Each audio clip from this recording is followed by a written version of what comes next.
There are 10 important rules to money. I learned some of these the hard way, and some of them I learned easier. People taught me, and I was smart enough to listen. Wasn't always smart enough, but let me give you a few of these rules. Maybe they'll help you out. Number one, you have to do the opposite. When most people are putting money out, you have to be pulling money in, and when most people are pulling money in, you got to be putting it out. This contrarian approach is probably the fundamental rule to money. I'll give you a little example. I was at the bookstore, Barnes & Noble, with my buddy, and I said to him, I said, you should buy this book. It was a good book that I've read before. He picked it up, a big thick book. We walked down to the checkout, and when he saw the price, when the lady was checking him out, it was $120. And he was like, dude, I ain't spending $120 on a book. So he wanted to pull his money back in instead of putting it out. And I looked at him, and I looked down at his shoes. I said, what shoes are you wearing? And he said, Nikes, Jordans, I think. I said, how much do those shoes cost you? He said, $120. I said, see, you don't understand the rules of money. Most people are gladly put money out for things like shoes that don't do anything. There's no upside to shoes. Obviously, you need them in the moment, but I'm fixing something over here on the ladder. You know, there's no upside. This book, most people aren't going to put money out. They're going to pull their money back and say, hell no, I'm not spending $120 on a book. But that book was a book by Charlie Munger on everything he learned. He's, I think, 92 years old on becoming a billionaire. I said, man, you're thinking backwards. You have to learn to be contrarian and go against the crowd. The second principle is be careful of spending money on things that rust, rot, and depreciate. Going back to my friend with his shoes, the day he buys those shoes for $120 and walks out of that store with them on, if he tries to resell them on Craigslist or eBay or whatever, what is he going to get for them? Maybe $20, maybe even if you could sell them. So most people are putting money into things that rust, rot, and depreciate. They're putting it into shoes, they're putting it into electronics. I read in the United States, you know, I think the number 3 or 4 thing people spend money on are electronic type stuff. And I'm not against, you know, having a computer, especially a computer could be good, but having a big flat screen TV, that's great, but never be a fool. Understand that that's a depreciating item. And you should have most of your assets, most of your money in things that have the potential to have upside. And so I learned this when I was, I don't know, 19, 20 years old. This old guy, Dr. Gordon Hazard, one of the richest men in Mississippi. I was in his pickup truck, and he was an old farmer. And we were driving through, and he said, Ty, look out there. You see all that land out there? I said, yeah. He said, well, every day I go to bed, I wake up, the land's worth a little bit more. It appreciates. He said, you see all those cows out there eating the grass? He said, every day, sun shines, the rain falls, grass grows, and the cows eat that grass, and they get a little heavier. And he says, at the end of the year, I take them down and I sell them by the pound.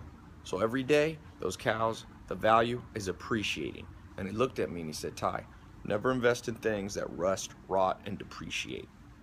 Things that go down in value. And he told me, he said, you know, only things I have, Ty, that depreciate are this old pickup truck. We were in a super old pickup truck, even though he was a millionaire. He said, I got a hammer and a crowbar in the back. And he said, if the economy gets bad, I could sell the hammer.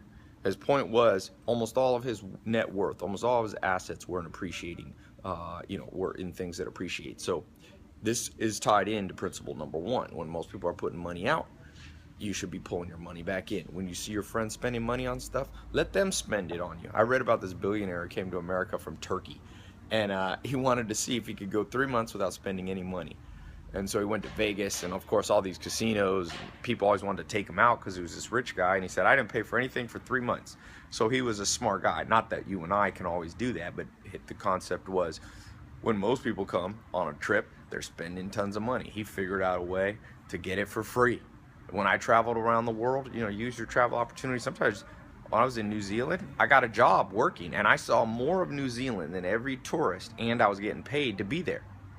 So that's a win-win situation. So that brings me to number 3. And there's 10 of these. I'm going to do a talk, free live online talk if you want me to go through the full 10. These will change your life. I'm telling you, these are the tried and true principles of money that nobody teaches you in school, unfortunately. Very little of this is talked about in college. So if you want, I'll put a little link here maybe it'll pop up somewhere on the video or below. There's a link, click it. There's no credit card needed, no payment needed. It'll pop you over to my website and you can reserve your spot. It'll show you the time that the live talk, I've been doing these live talks, been testing them out for the last couple months, and 10-15,000 people show up, so it's cool. You can live, you can bring your questions, you can ask me, but make sure you don't procrastinate. If you want to learn these 10 things, go ahead and click the button, because it starts to fill up and stuff, and so you want to be one of the first people in. Okay, so this number 3 is you have to adopt the win-win mentality. Very few people have this. Most people have a scarcity mentality when it comes to money. Like I said, when I travel, or when I was broke, and I had a little bit of money, just enough to buy a plane ticket, I started traveling around the world. I figured out this win-win. When most of my friends, it was a win-lose. So they would win in the sense that they got to travel the world and see new places, but their bank account lost. That's a win-lose. You never want to lose-lose. That's the worst of all scenarios. A win-lose is a little better because there's some redeeming value to the activity, but a win-win can be pulled off so much more often than people in scarcity mentality realize. You can do this as an entrepreneur. You know, you can set up a business. Just think about somebody like Kobe Bryant, the basketball player, or Steve Jobs, or you name any of these people. They're doing what they like to do, and people are paying them. Kobe Bryant, the basketball player, or Messi, or Ronaldo, the soccer player, these guys are getting paid to do what they would do anyway. In fact, Michael Jordan used to have a clause in his contract called the love of the game clause, which said, I can play basketball whenever I want, because a lot of athletes in the off season, they don't want them getting injured, so they can't, they can't play. But he's like, no. He said, I would do this even if I wasn't making money. And so you have to figure out financially how to move into that win-win scenario. There's been times when I've been in lose-lose. That's the worst, where I hate the job and my bank account's going down. I've been in situations where it's win-lose. I'm making money, but I don't really enjoy what I'm doing. And the ultimate, I call it level 3 activities. Level 3 is all about like, dude, I love this and I'm getting paid. And if you could pull that off for the majority of your life, there'll always be times when you're not excited about life. Nobody likes every minute of their life. It's okay to have variance. There's this principle in philosophy called the hedonic machine, which basically says, would you want to always be happy at every moment? No, you need some contrast in your life. But the majority of your life, I say 85% of your life, should be spent in a win-win scenario. So you must find this socially, you must find this financially, you must find this career-wise, and so on and so forth. It never ends, that win-win principle. So these are 3 of them. I got 7 more that are game changers. These 3 kind of build up to the little more advanced 7 ones. That's why I'm trying to keep this video, under 10 minutes. So I know you got plenty to do, but click the link here, go to my website, grab your free spot on my site. Like I said, no credit cards needed. Just, it'll show you with the time in your local time zone. We'll we'll convert it. So wherever you are in the world, you can watch. We got people in 70 countries watching this stuff. So yeah, hundreds of millions of people have seen these videos. But these live talks, I keep smaller. So bring your questions and let me know.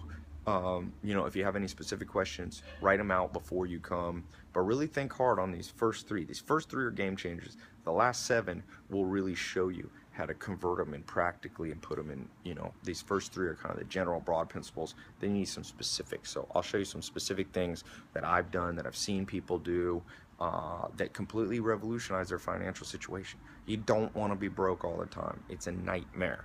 Trust me, financial pressure is responsible for a multitude of evils. Number 1 reason for divorce. Well, financial pressure. Number 1 reason people make stupid mistakes, compromise what they wish they would be doing. Like Thoreau said, the mass of men lead lives of quiet desperation. What's called resignation is confirmed desperation. Number 1 reason people are in a state of confirmed desperation, they don't have enough money to really get out there and experiment, travel, and switch what they're doing. So if you want to learn some stuff, I promise you this stuff is game changing.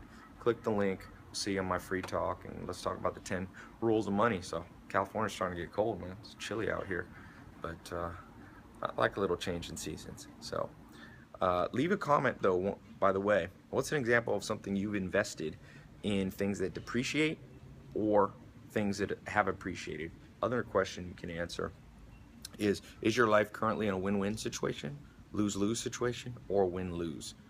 You know, those three options, financially specifically. Where do you think you're at? Okay? Leave a comment and explain why. I like to read them. It's interesting stuff. So, I almost got 10 minutes. 10 minutes, 10 seconds. Talk to you soon. Click the link. Should be below. See you on my site on the live talk. You can do it on your phone or your computer, okay? Talk to you soon.